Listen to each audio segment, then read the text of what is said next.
Okay, so let's talk about buying real estate. So many people say that buying a house is the only thing you should do because the land value goes up forever, and you should buy in an area where the land is scarce, close to the city, where they can't develop more land and print more houses, basically. But what I've learned is the housing market, it used to kind of be like before the internet. There was like all different like alpha, like edges that people had on the market because all of the information was not really available to everyone. Like to buy a place, you had to do a lot more than you need to do today. Whereas now you've just got basically a magazine of every single property that's available for sale in Australia on the internet on two websites.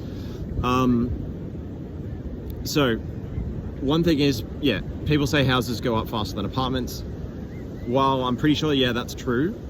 Not really by much, like maybe 1% they go up faster, or 1.5%. But the thing that everyone fails to recognize when they say that is apartments have a better rental yield than houses by around the same amount.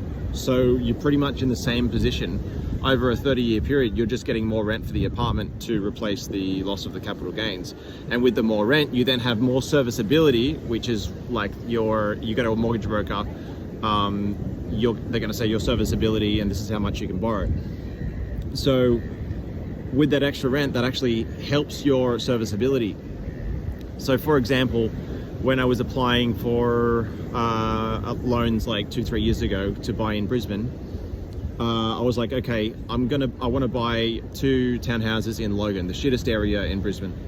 And the rental return was like 7.5% on each of them, like at least. And then if I bought in like Sydney, in the center of Sydney, the rental return might be like 3% if I bought an apartment there. And the two scenarios at the time was, okay, I could buy like 900 grand a property in Brisbane if they were 7.5% yield, or I could buy like 400 or 500 grand in Sydney if they were 3% yield. So I could buy around twice as much property because of the rental yield was double, right? So you got to think about that. So even if these shit places in Logan don't go up as fast as a premium place in Sydney, if you buy twice as much property, then because most people in property investing is the serviceability limit. I know some people say, oh yeah, but not everyone has enough money for deposits.